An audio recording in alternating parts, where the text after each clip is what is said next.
Welcome back to the Journey to the FarLands. All right. Well, here we go. Let's bust down out of here and get on the move. Alrighty. Nobody about that we don't want to talk to.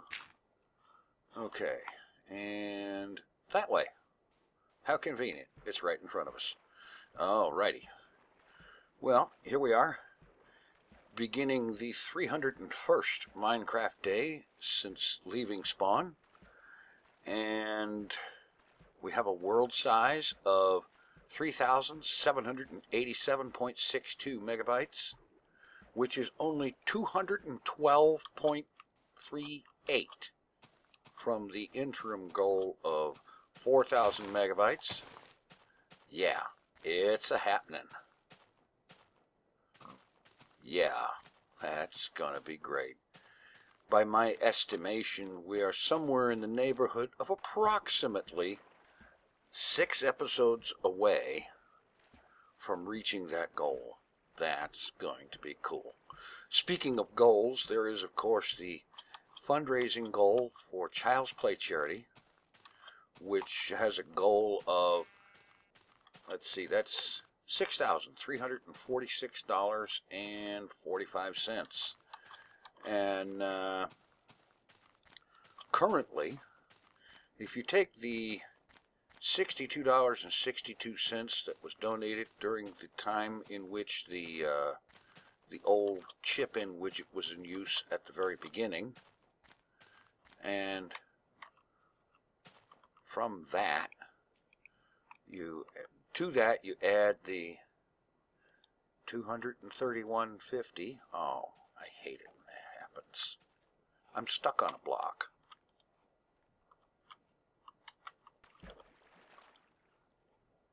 There we go. Anyway, add the $231.50 from the current Child's Play widget to that, come to a total of $294.12, which is 4.63% of the goal. This is awesome. That means that there's only, we only need 1,210 $5 donations, and we're at that goal. Awesome. And I chose to express it in that particular denomination because, well, today I chipped in $5. And I'm saying that because just a thought here. A lot of you folks know me to the extent that you know I'm always broke. I've always got one financial problem or another. And I'll put it like this. If I can afford to cough up $5, I think probably a lot of folks can as well. So, just food for thought. I'm not actually, please do not get the idea that I'm trying to shame anyone into donating. That would be, well, that would be terrible, is what that would be.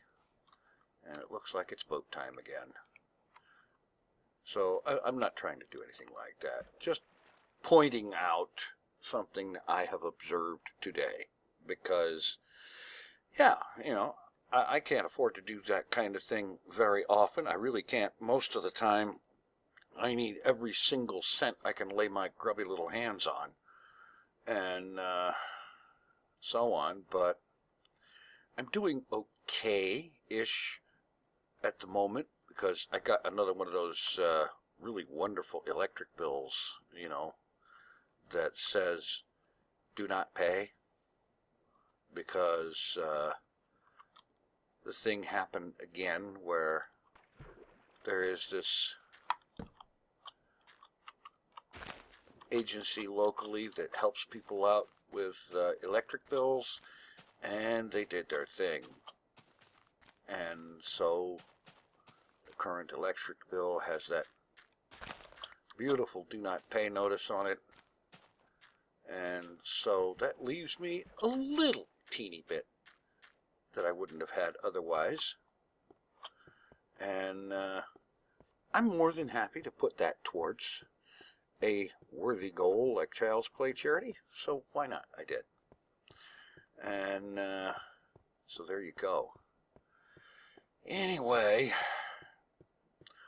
what do you think about the weather recently? It's been really crazy-ish. Especially just the other day when that huge squall line of storms ran through. And I saw more than one weather person tweeting about the thing and using words like supercell and so on. And it was wicked, it was huge, and it traveled for a very long time before it dissipated. Yeah, big time storm. And I'm going to be better off on the ice. Oh man, it was huge. I'm sitting here doing my thing. Actually, I was looking up weather information, looking up the weather radar, kind of trying to get a look at what's going on for myself. And the wind starts kicking up, and I swear it sounded like a freight train with jet engines, you know? It was big and powerful and fast and mean and so on. And I mentioned that in a vlog the other day, and somebody said in the comments that they had seen reports of 100-mile-an-hour winds and stuff like that. So I don't know if this was a case of just some really BA straight line winds, or if there was tornadic type activity involved. I know the sounds that I was hearing at the time reminded me very much of how things sounded when I was a kid living in Tulsa in the mid-1970s, when a cluster of like 26 tornadoes came through Tulsa. Yeah, that was the thing that was going on, and it was huge, and it really BA sounding. I mean, we were in a storm shelter. We had my parents actually took us. We loaded up a very few things, and we went to a nearby storm shelter, which was basically a tunnel going under a major street. And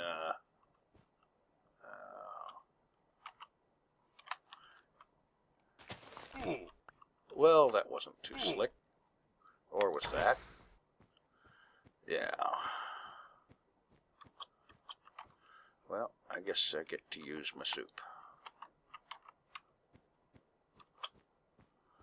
And we spent several hours there because the storms were coming through town, and the TV weather people were telling you, you know, if you've got a shelter situation in your home, get to it. If there's a nearby shelter that you have instead of that, then get to it. You know, because this thing is happening. It's happening right now. It's coming through town, and it is not taking no stuff off of nobody. Yeah, that was quite an adventure. We spent a few hours in that shelter, finally went home. Fortunately, there had been no damage in our neighborhood, but on the other hand, Riverside Drive was, there was a lot of mess down there. I remember the Sunday after that, we went on a drive looking around, and there was like 300-year-old trees that had been twisted around in knots like they were rope. You know, that takes a lot of force. It's awesome to consider. You figure a 300-year-old tree, the thing's about 3 to 4 feet in diameter. and these winds twisted it around and almost tied it in a knot like it was rope. that was crazy. Yeah, definitely on the crazy side. And, you know, right here on the ice is a good place to do this.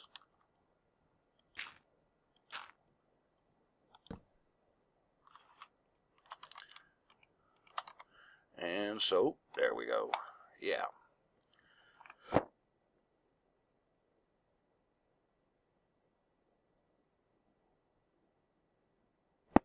Pardon me, I had a quick mute, and I figured the sleeping time would be a good time to do that. All right. So, and we go heading onward. Yeah, that storm sound, the wind sound, or whatever it was, the other night, it very much reminded me of then. And, yeah. Well, let's put it this way. At first, when I realized there was thunderstorms and whatnot coming through town, I kind of was half tempted to go out and try to get some night footage of lightning and stuff like that in the sky. But hearing that sound, it kind of canceled that plan or idea completely, because, you know, when you've got that kind of stuff going on, and it's severe enough that the back of your mind has you thinking that any minute now, Bill Paxton and Helen Hunt are going to fly past in a red pickup. Yeah, you do not grab a camera and run outside, because if a storm like that picks you up and throws you, you may not hit the ground for 3 or 4 counties. And when you do, you're not getting back up. So, yeah. Any wonderful ideas of nighttime lightning shots got canceled. It would have been cool because there was a fair amount of lightning, but way too much wind by a huge, huge amount. And it's crazy, because that same night at midnight, a few hours earlier at midnight, the temperature was 75 degrees at midnight, no less. The next night, the evening, overnight low temperature the next day was like 30. How's that for a severe shift in weather? A major shift in the temperature. Huge, huh? I thought it was huge. You go from being warm and comfortable enough that you could sleep with no covers and no nothing else, and a night or 2 nights later you're wearing everything you can manage to put on at the same time, and having all your covers on and a big heavy coat at the same time. Oy, ridiculous. But there you go. Anyway, kind of babbling a little bit, but what the heck. Meanwhile, in other news, I have been doing a lot of recording lately. In the last 2 days, let's see, I've got several episodes of stuff recorded. I have a new episode of my playthrough of the 1.7.10 Direwolf 20 pack.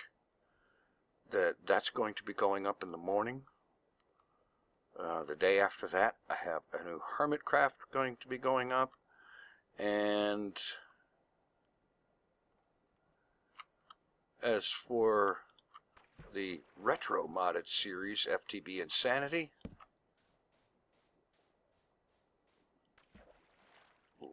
yesterday I recorded episode 8 of that.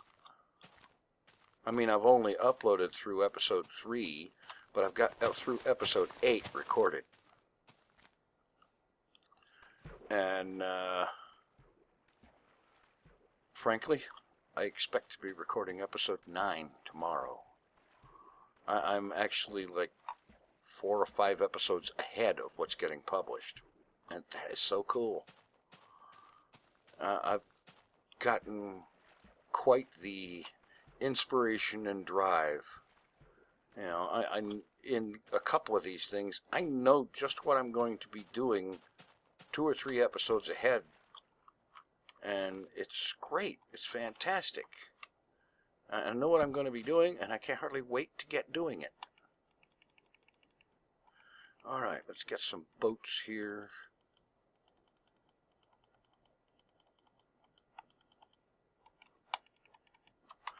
Drop one in the water.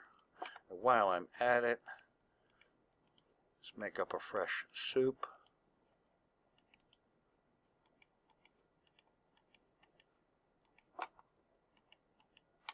Yeah, and now collect the workbench.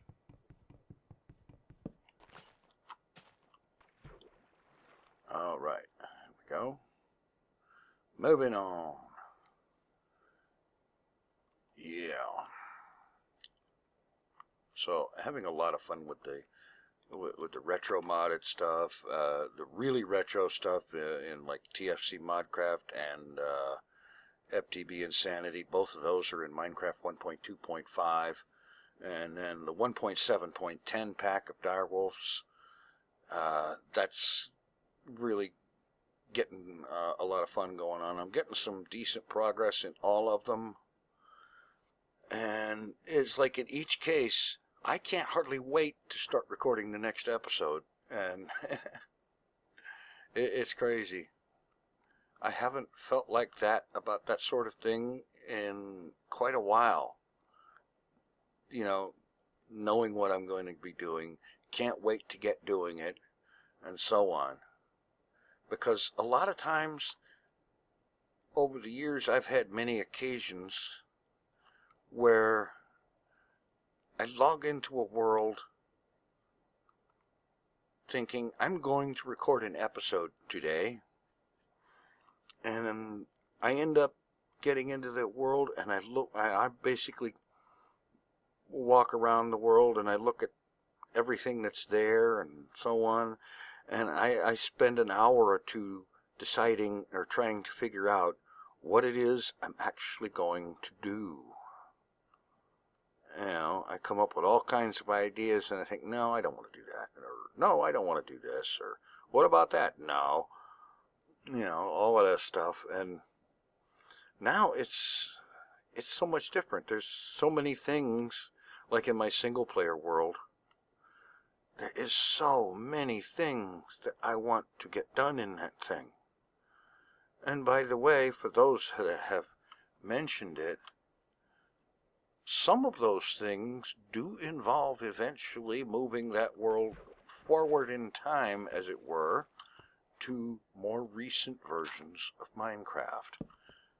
You know, I always knew that I was going to move it up to more recent versions. It's just some things I wanted to do first. Well, I'm going to be working on some of those things fairly soon. And I haven't decided how far forward it's going to move at a time, but it will be moving forward to more recent versions. Whoa. Double whoa.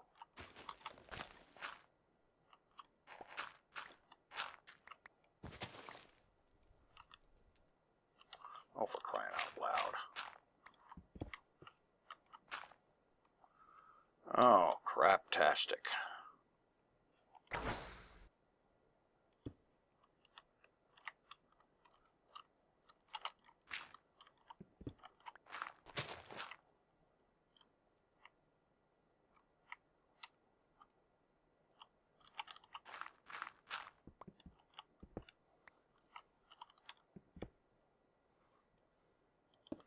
Maybe now I can stair-step my way down.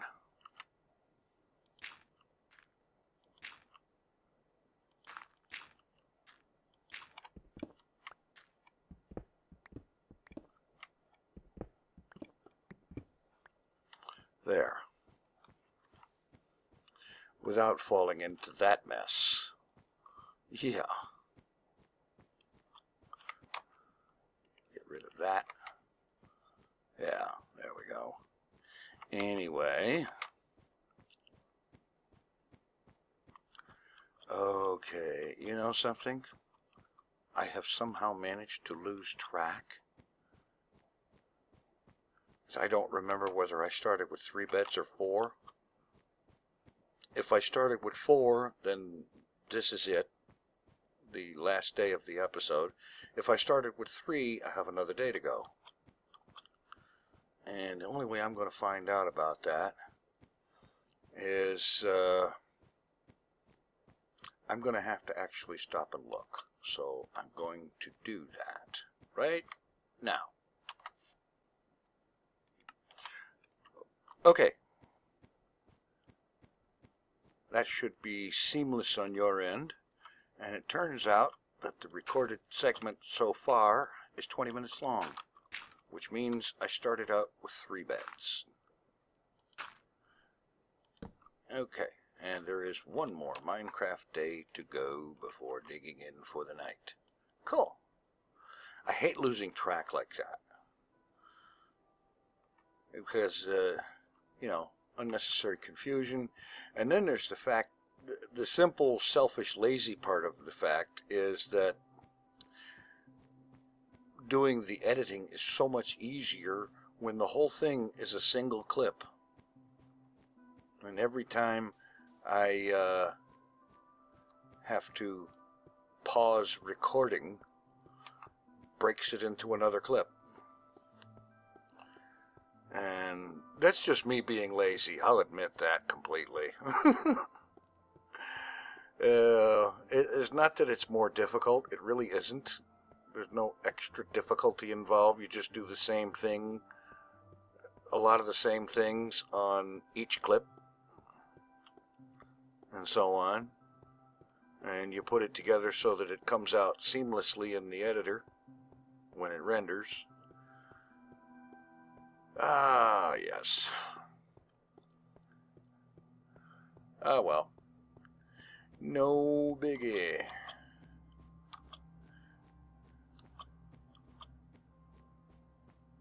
I do like to keep track of what I'm doing, how far I'm going, and or how long I'm going, and so on like that, because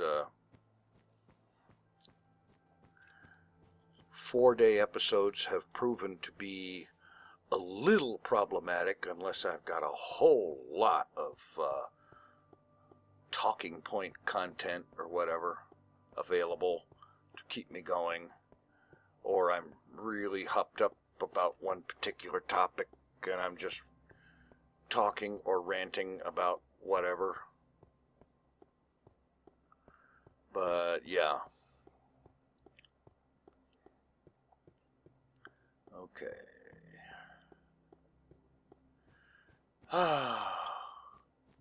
So, how did you folks fare in the storm now that the whole thing is more than likely over pretty much everywhere? How did you guys do in the crazy storms of early March 2017? Well, late February, early March. Yeah, why not? Might see what we can do here. Well,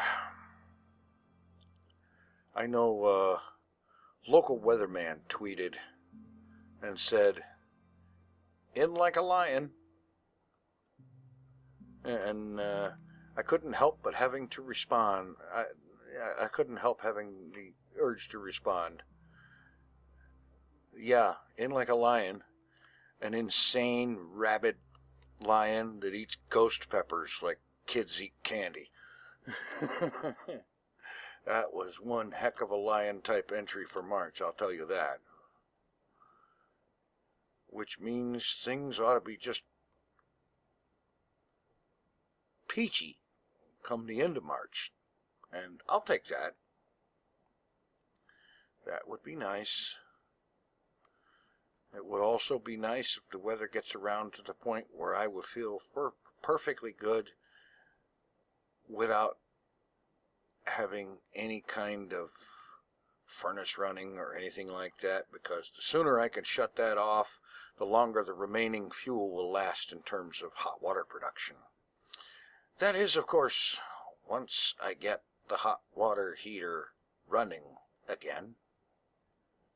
About 3 days ago, 3 or 4 days ago, I think, I noticed that the hot water tap had cold water coming out of it. And so I checked the hot water heater, and of course the pilot light is out. And since the machine was replaced a year or so thereabouts ago, it is one of these newfangled electronic, probably sort of computerized things with all the fancy gewgaws in it that mean you're not going to do anything in the neighborhood of doing anything remotely like taking it apart to try to fix it or anything like that. Because you probably have to have 3 degrees and whatnot just to even consider doing something like that. Now, does that actually go through? Looks like it does. Okay. And so I get out the manual for the thing and look up the directions for relighting the pilot light. You turn a control to the pilot position, and then you hold it in while clicking a button that fires this little piezoelectric igniter thing. And the strange thing is, I actually heard the pilot light ignite. But the downside is that while the pilot light will ignite, it won't stay lit. You let go of the pilot button and it goes out. And another symptom is the fact that this thing has a status light. And the status light, when it's running normally, it's working normally and the pilot's lit and everything's working fine, that status light is blinking every 3 seconds or so. And in my attempt to restart the thing, it never starts its blinky thing.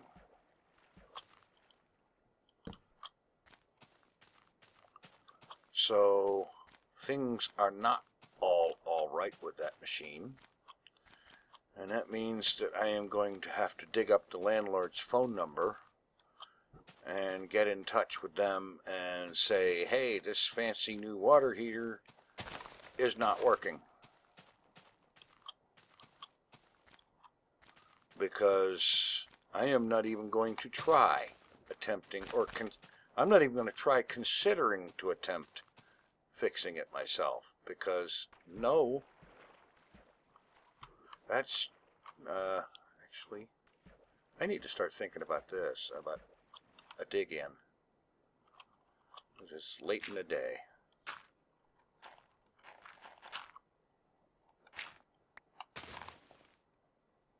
There. Okay, so we do that and we dig in. But so no, I'm not even going to try to fix that. Now, I've had problems like that with my furnace in the past, and basically that kind of symptom means that the thermocouple on the furnace, which is a device that basically won't let the pilot light stay lit if that sensor is not working. It's kind of a safety feature thing, and I'm sure the hot water heater has something like that in it. And that's why it's not staying lit. There is some kind of a thermocouple or other sensor in there that is preventing it from staying lit, because the sensor or something is wrong. It is not right. And so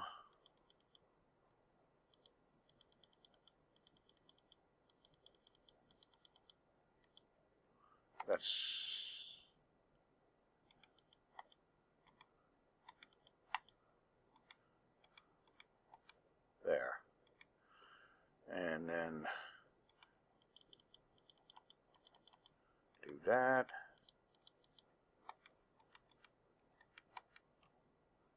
And get rid of that extra cobble. Get this recovered. Get rid of this iron that I don't need. I've got 28 ingots and 14 blocks of iron. I don't need the ore. Alright, let's see. I need to get wool next time out. I also need to get wood. In any event, be sure to stop by TinFoilChef.com, donate to Child's Play charity, and yeah, thank you all for your support of the fundraising cause and of the series itself and so on. So thanks for watching, everybody. Take it easy, stay safe in the storms. I'm out of here. Oh, you son of a... Okay, it looks like Minecraft is not going to permit sleep for another